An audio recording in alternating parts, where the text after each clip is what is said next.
Hi, Ken Boyer from Garage Gurus Heavy Duty. I'm here to talk about preparing a spindle when you're doing a bearing and seal replacement. You need to make sure that the spindle is clean. So just take a rag, clean the spindle up, just wipe it down so you can see it. You want to clean it. You want to get a good visual inspection. You need to take a look at this at the seal journal. You want to make sure there's no imperfections there. If you've got any light imperfections, you can take a piece of emery cloth and you can go in and clean it up. You also want to make sure that there's no leading edge issues.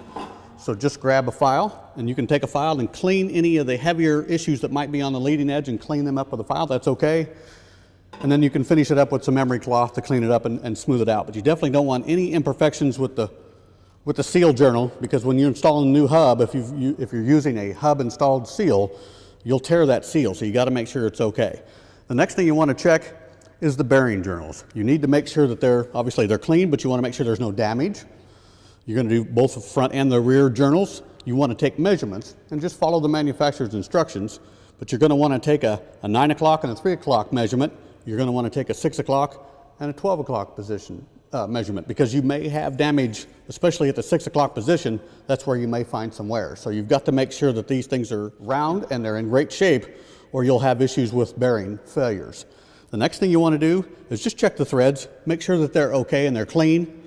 Any imperfections in the threads can give you an issue when you're setting an end play, and you don't want anything to cause a torque value to be wrong due to damage to threads. Just make sure that they're nice and clean. The next thing you want to do is just check the keyway. Make sure the keyway is clean. If you've ever had a loose wheel, it can beat that keyway up. So you just want to make sure that that keyway is good and clean and it's not any issues, and you can be able to get your locking mechanism on there with no problem. So that's basically all you have to do to make sure that that spindle is good to replace the bearings and seals.